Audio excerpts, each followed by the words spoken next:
안녕하세요. 3학년 학생 여러분. 네, 오늘 고전시가 네 번째 시간이네요. 교재 49페이지. 자, 오늘 볼 작품은 윤선도의 만흥입니다.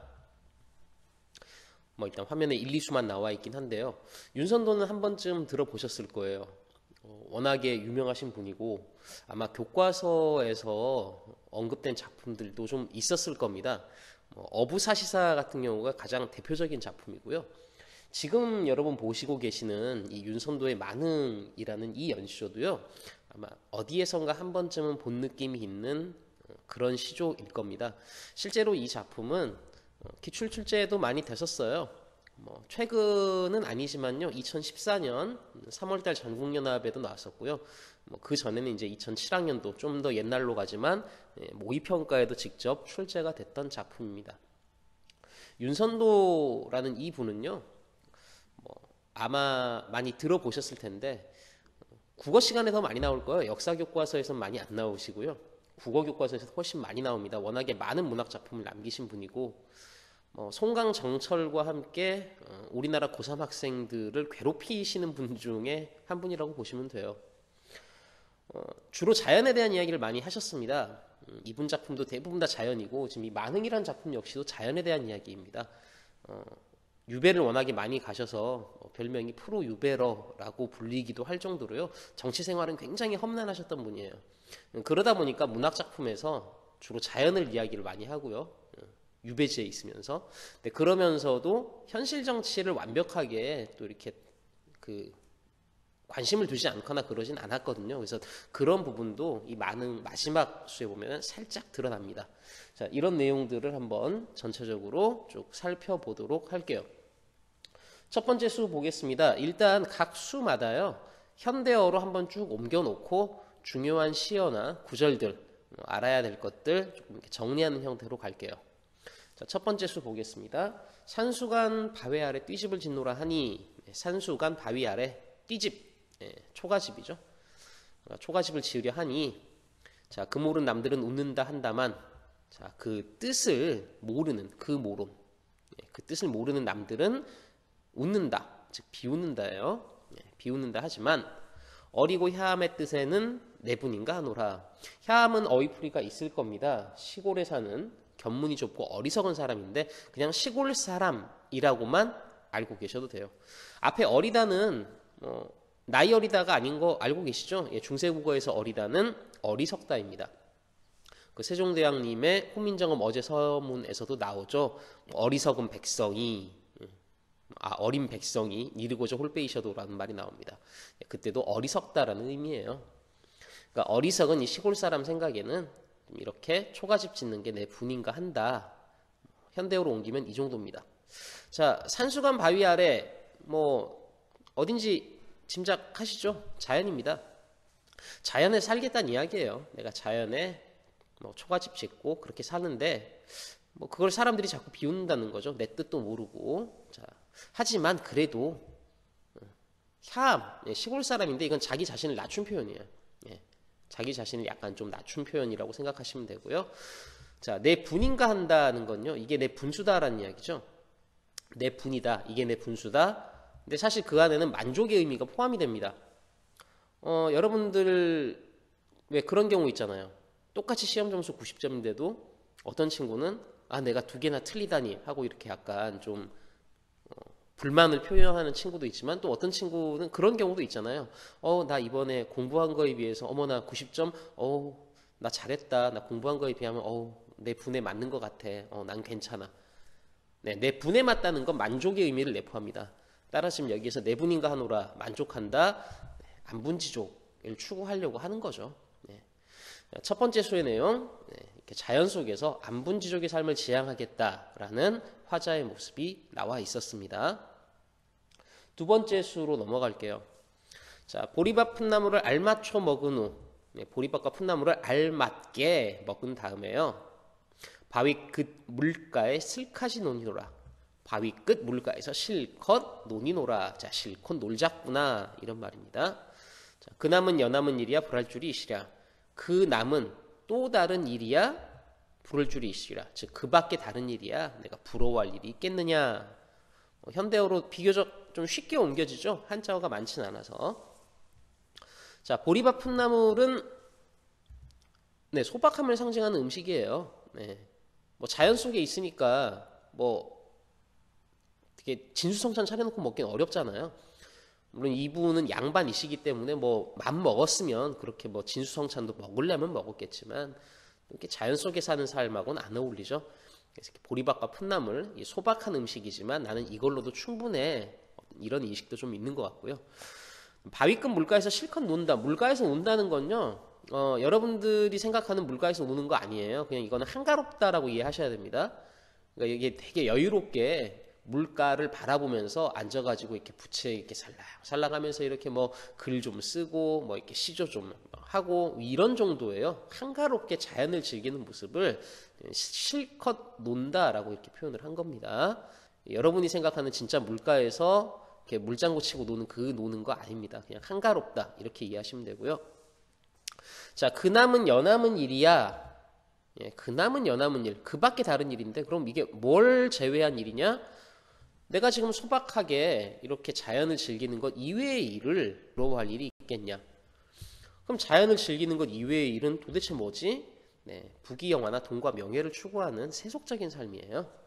그러니까 내가 세속적인 삶을 부러워할 게 있겠어? 나 지금 이렇게 소박하고 한가롭게 자연 즐기고 있는데 난 다른 거 이제 부러운 거 없어. 이런 이야기입니다. 즉, 두 번째 수는 소박하고 한가로운 이 삶에 대해서 만족하고 있다는 거죠. 자, 3수와 4수로 넘어가겠습니다. 자, 세 번째 수 보겠습니다. 한자어도 하나도 없고 되게 쉬워 보이는데요. 이거 의외로 옛날부터요. 학생들이 많이 헷갈려 하던 구절이 하나 있습니다. 일단 현대어로 옮겨놓고 볼게요. 잔 들고 혼자 앉아 먼 외를 바라보니 잔, 술잔입니다. 술잔 들고 혼자 앉아서 저 먼 산을 봤어요.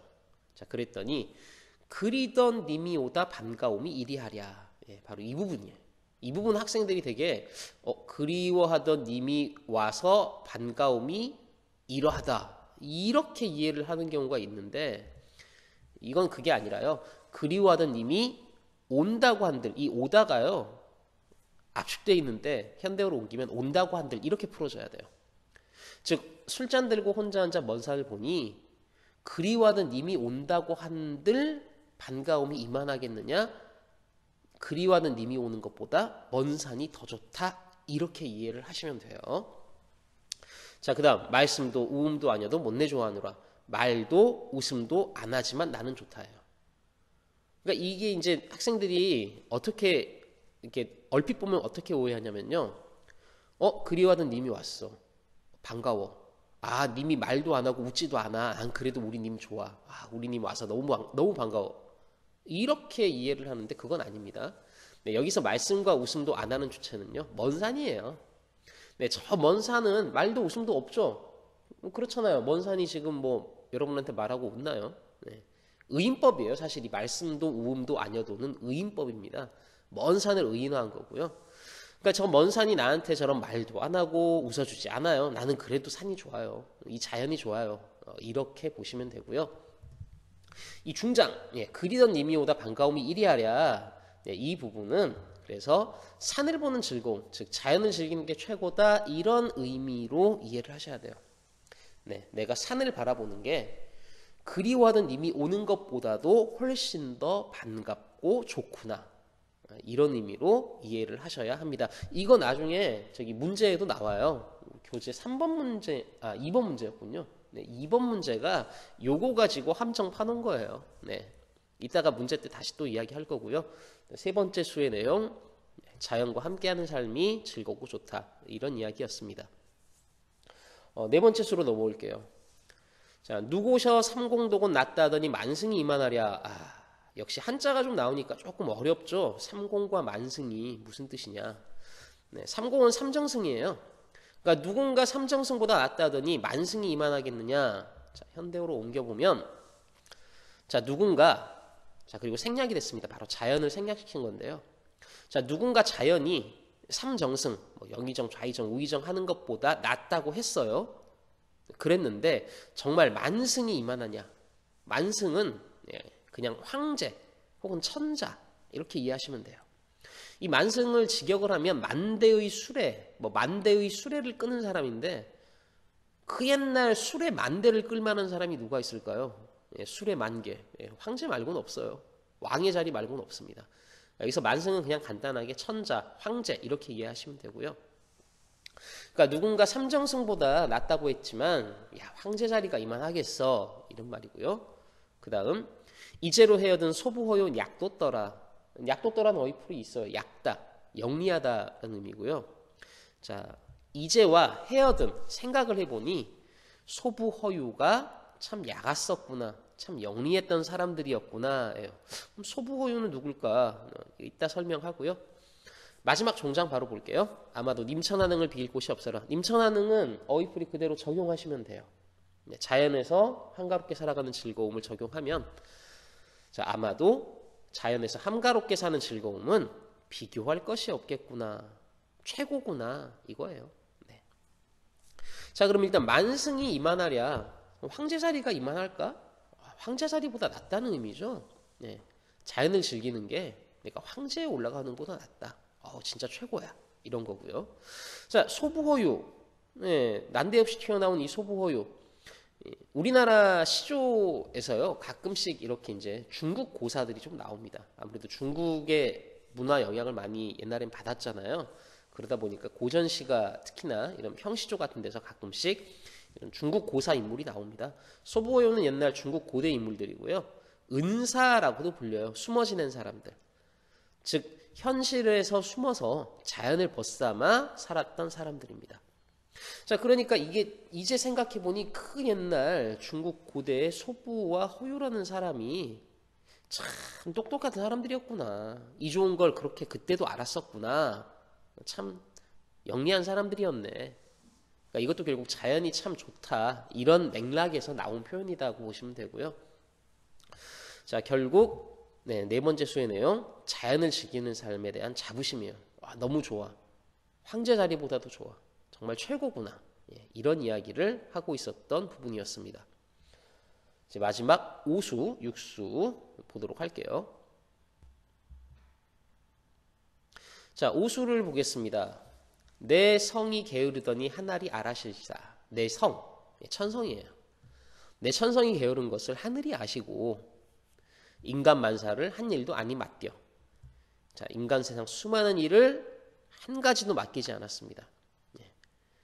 거기 오타가 있네요. 인간 세상 수많은 이 일을 를 한 가지도인데 를은 그냥 빼주세요. 잘못된 겁니다. 인간 세상 수많은 이 일을 한 가지도 맡기지 않았다. 이런 의미고요. 자, 다만당 다토리 없음 강산을 디키라 하시도다. 다툴이 없다. 디키다, 지키다예요. 다만 다툴 사람 없는 강산을 지키라고 하셨구나. 그러니까 내 천성이 게으른 걸 하늘이 알고요. 나한테 맡긴 일은 그냥 이 강산을 지키는 것. 이게 하늘이 나한테 준 일이라는 거죠. 그럼 강산을 지키는 건 무슨 일이길래? 사실 강산을 지킬 게 있어요. 그냥 자연을 즐기는 삶을 이렇게 표현한 겁니다. 자연으로 돌아온 거예요. 강산을 지키는 삶이죠. 자, 근데 이게 하늘이 나한테 시킨 일이죠. 그러니까 여기에는 이제 그런 인식도 있는 거죠. 내가 지금 자연에 귀의한 게 어찌 보면 하늘의 뜻이기도 하겠구나. 이런 의미도 살짝 담겨 있습니다. 자, 근데 다툴이 없다. 굳이 왜 다툴이 없다라는 표현을 썼을까? 이게 이제 뒤에 나중에 문제하고 좀 연결되는 것, 뭐 그렇기도 한데요. 다투지 않는다는 건 갈등이 없다는 이야기예요. 즉, 자연은 갈등이 없는 곳입니다. 그러니까 어떻게 보면 이 윤선도, 그쵸, 윤선도 작가, 화자라고 봅시다. 화자나 작가나 사실 이 작품은 같은 거니까. 자, 자연은 갈등이 없는 곳이에요. 내가 있는 현실은 되게 갈등도 많았고 힘들고 그랬는데 참 자연은 정말 다툼도 없고 갈등이 없어 참 좋구나. 이런 인식도 함께 좀 나타나고 있는 겁니다. 자, 이 5번째 수는요. 이렇게 자연의 귀의한 삶을 이렇게 노래한 거고요. 이제 마지막 6번째 수 보겠습니다. 강산이 좋다는들 내 분으로 누웠나냐. 자, 강산이 좋아요. 근데 이걸 내 분수로 내가 편하게 지금 누워 있겠느냐. 내 분수, 내 분만으로 과연 내가 이 강산에서 내가 자연스럽게 편하게 있을 수 있을까? 그럼 누가 도와줬길래? 네, 그 다음 나오죠. 님군 은혜를 이제 더욱 아노이다. 임금님의 은혜인 걸 알겠구나. 내가 지금 자연에서 이렇게 편하게 있는 것도 결국은 임금의 덕분이구나. 이런 이야기예요. 뭐 이런 비슷한 류의 이제 다른 고전 시가들이 좀 있죠. 예를 들면 맹사성의 강호사 시가 같은 경우에도요. 이 몸이 뭐 이러하옴도 역군은 이셨다. 뭐 아마 이런 구절 혹시나 보신 적이 있었는지 모르겠지만 자연을 즐기는 것 또한 임금의 은혜다. 이런 인식도 많이 나와요. 고전 시가에서는. 아까 처음에도 잠깐 이야기했지만 윤선도 이분은 자연을 이야기하기도 했지만 현실에서부터 완전히 멀어진 분은 아니었거든요. 그래서 이렇게 이제 임금에 대한 이야기도 이렇게 언급이 되는 겁니다. 자, 마지막 종장. 아무리 갚고자 해도 해올 일이 없다. 아무리 갚고자 해도 내가 할 수 있는 게 없네. 임금의 은혜는 너무나 크고 깊구나. 성은이 만극하옵니다. 이거죠. 자, 여기는 그래서 요 중장과 종장 임금 이야기 나온 부분이 있죠. 유교적인 가치관이 나옵니다. 역시나 여기서도 바로 충이라는 가치관이 나오고요. 정치 현실에 대해 여전히 관심이 있다라고 보셔도 돼요. 임금의 은혜를 언급을 하고 은혜를 갚아야 된다. 임금의 은혜를 갚으려면 할 수 있는 일이 없다고는 했지만 사실 정치로 돌아가서 임금을 보필해야죠. 그게 진정한 충성이니까. 그래서 이제 이 부분에서는 이런 유교적인 가치관도 우리가 살펴볼 수 있었습니다. 여섯 번째 수의 내용, 임금의 은혜에 감사하는 내용으로 작품을 마무리하고 있죠. 자, 이제 넘겨서 네 문제가 나와 있는데요. 문제를 하나씩 보도록 할게요. 첫 번째 문제입니다. 자, 윗글의 표현상 특징에 대한 설명으로 가장 적절한 것. 자, 하나씩 볼게요. 1번, 의문형의 문장을 사용하여. 의문형의 문장이 있었느냐? 네, 나와요. 불얼줄이 이시랴, 만승이 이만하랴. 다 서리법, 의문형 문장들이죠. 그럼 이 문장이 화자의 만족감을 나타냈느냐? 전부 다 자연에서의 삶의 만족하고 연결됐죠. 따라서 답은 그대로 1번이 답이 됩니다. 2번, 음성상징어를 다양하게 사용하여. 음성상징어는 의성어 말하는 건데요. 이 작품에 의성어 아예 없었어요. 3번, 청유형 어미를 사용하여. 청유형, 뭘 권하는 내용이 안 나왔어요. 3번도 아니고요. 4번, 대상을 의인화하여. 네, 의인화한 건 있었습니다. 아까 말했죠. 세 번째 수의 산, 먼 산. 의인화는 맞아요. 근데 그렇다고 삼수가 이 먼 산이 지닌 속성을 나열하고 있었을까? 네, 이건 아니잖아요, 또. 그래서 4번도 탈락이고요. 5번, 동일한 시구를 반복적 제시. 시구의 반복은 없었습니다. 따라서 답은 1번이 맞네요. 그다음 두 번째 문제 넘어가겠습니다. 자, 두 번째 문제, 윗글을 이해한 내용으로 적절하지 않은 것. 이게 바로 아까 제가 세 번째 수 이야기할 때 그 잠들고 혼자 한자부터 그리던 님, 이 부분을 님에 대한 그리움으로 오해하는 경우가 생긴다. 오독하는 경우가 있다라고 했죠. 4번 선택지 딱 보세요. 그걸로 지금 만들어 놓은 거죠. 잠들고 혼자 한자 님 생각하는 걸 통해 님을 그리워하는 마음을 읽어낸다. 근데 아까도 설명했지만 님을 생각하는 게 아니라요. 산과 그리운 님, 그리워하는 님을 비교해 본 거예요. 근데 그랬는데 산이 훨씬 좋아. 이런 내용이지 뭐 진짜 지금 누구 그리워하는 내용 아니라고 아까 언급했죠. 적절하지 않은 건 4번이 답입니다. 근데 이게 이제 아까도 이야기했듯이 얼핏 보고 잘못 오독하면 4번도 되게 그럴듯해 보여요. 되게 적절해 보이고. 근데 우리가 내용을 정확하게 이해하고 있으면 너무나 쉽게 해결할 수 있는 문제였던 거죠. 자, 다음 세 번째 문제로 넘어가겠습니다. 자, 3번 기역과 니은에 대한 설명. 둘 다 내 분하고 아마 관련된 구절에 밑줄이 쳐 있을 텐데요. 자, 기역은 첫 번째 수의 내분인가 하노란데 여기는 자연에서의 삶이 내 처지에 맞다, 만족한다 이런 의미고요. 니은은 여섯 번째 수의 내분으로 누웠나냐. 이건 결국 임금의 은혜랑 연결되는 구절이었죠. 자, 이 두 개 가지고 선택지 쭉 보면 2번이 눈에 딱 들어오실 거예요. 기역, 자신의 처지에 맞는 일이다. 니은, 임금의 은혜 덕분이다. 네, 답은 2번입니다. 나머지 선택지들은요, 뭐 다 잘못된 부분들이 딱딱 보여요. 1번 같은 경우, 뭐 기역에서 화자는 자연에서의 삶이 순탄치 않다. 네, 바로 틀렸고요. 3번, 기역에서 화자는 자연에서의 삶이 자신만이 누릴 수 있는 삶이라 여긴다. 뭐 이건 그럴 수도 있다 치는데 그 다음 니은에서 다른 사람들도 경험해보자. 이 내용 전혀 없었던 거고요. 4번 뭐 자신의 인격 수양을 위해 필요하다 이런 인식도 안 나왔고요. 5번 내가 어리석어서 어쩔 수 없다는 인식도 아니었습니다. 네, 답은 2번이고요. 마지막 네 번째 문제를 보겠습니다. 자, 보기를 바탕으로 윗글을 감상한 건데요. 우리 계속 이제 이런 유형 좀 살펴봤잖아요. 그러니까 지문에서 끌고 오고 보기에 어떤 걸 근거로 끌고 와서 두 개의 연결고리 맺는 거예요. 자, 첫 번째. 자, 첫 번째 수의 금오른 남들. 자, 화자를 잘 모르는 사람들이에요. 근데 화자가 어땠는데 이렇게 표현했어요. 혼탁한 정치 현실에서 벗어나기 위해 자연을 지향하려 한 화자다. 근데 이게 보기에 있었느냐? 두 번째 줄에 나와요. 네, 윤선도는 첫 번째 줄부터 보면 윤선도는 정치 현실에서 잇따른 실패와 좌절을 경험하면서 번잡한 현실에 대한 번뇌를 씻고자 했다. 네, 정치 현실에서 벗어나기 위한 자연을 지향했다. 이렇게 해서 연결하는 거 가능하죠. 그러니까 1번은 타당성을 갖게 되고요. 두 번째 선택지 보겠습니다. 자, 이수에서 그남은 여남은 이를 부러워하지 않는다. 근데 아까 우리 본문 정리할 때도 그랬지만 이거는 확실하게 세속의 일을 부러워하지 않는다. 그래서 자연에서의 삶에 만족한다. 이렇게 풀어야 됐어요. 그렇죠? 두 번째 수는 저 내용밖에 없었어요. 그런데 여기다가 난데없이 화자가 은둔하면서 경세지향 의식, 그러니까 뭔가 정치 현실에 관심을 갖는 의식을 품었다.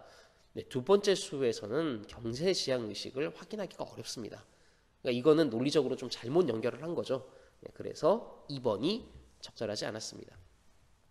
3번. 자, 사수에서 만승이 이만하랴라고 하는 건 세속적 가치와 비교를 한 거다. 세속적 가치? 네, 만승 자체가 세속적 가치죠. 황제는 곧 권력이니까 권력보다 자연이 낫다. 네, 그래서 3번도 타당하고요. 자, 4번 아까 다톨이 없는 부분 설명 잠깐 했었죠. 자, 이 다톨이 없는 강산을 지키고 있다는 건 정치 갈등으로 번잡한 현실로부터 벗어나기 위한 거다. 네, 근데 그쵸. 예, 보기 두 번째 줄에 그 내용이 일단 또 나와요. 번잡한 현실에 대한 번뇌를 씻고자 했다는 내용이 보기에 있고요. 자, 다섯 번째 수에 다톨이 없다. 다툴이 갈등이에요. 아까도 말했지만 자연은 갈등이 없어요. 그러니까 4번과 같이 연결짓는 건 타당성을 갖게 됩니다. 네, 5번 임금은혜는 당연히 정치현실 관심이라고 봐야겠죠. 그래서 5번은 당연히 타당한 설명이 됩니다.